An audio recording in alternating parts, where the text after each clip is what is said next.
Life was good for Charlie. He and his wife, their 7 and 10-year-old kids, and their dog hiked through the tall lodgepole pines in the mountains near Marble, Colorado. They'd been to the top of the mountain, and Charlie was truly flying high. But then it came from nowhere. A giant black cloud swung around the mountain and pelted his family with hail. Desperate to hide from the sudden pounding, the kids ran to their dad, who held his poncho out like a tarp.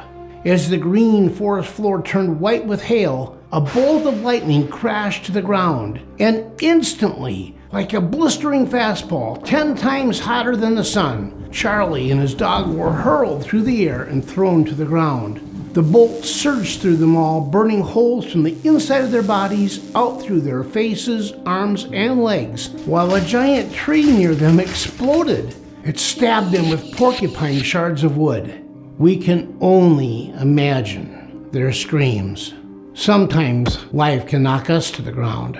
We get a phone call or a letter that throws us down. Many times we see it coming, but once in a while it comes from nowhere, especially when we're flying high. Flying high! I'll bet King David was flying pretty high when he wrote, "When I was prosperous, I said, 'Nothing can stop me now.'"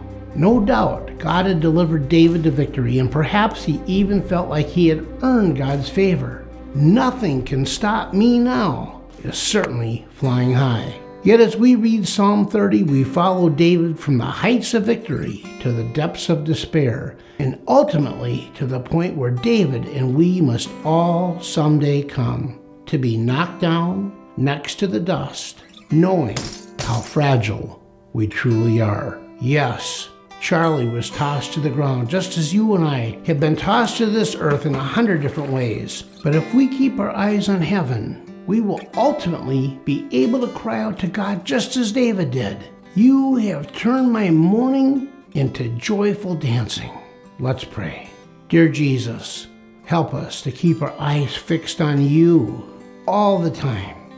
No matter what our earthly joys or earthly sorrows, help us to always look to you, our God, as our ultimate victory.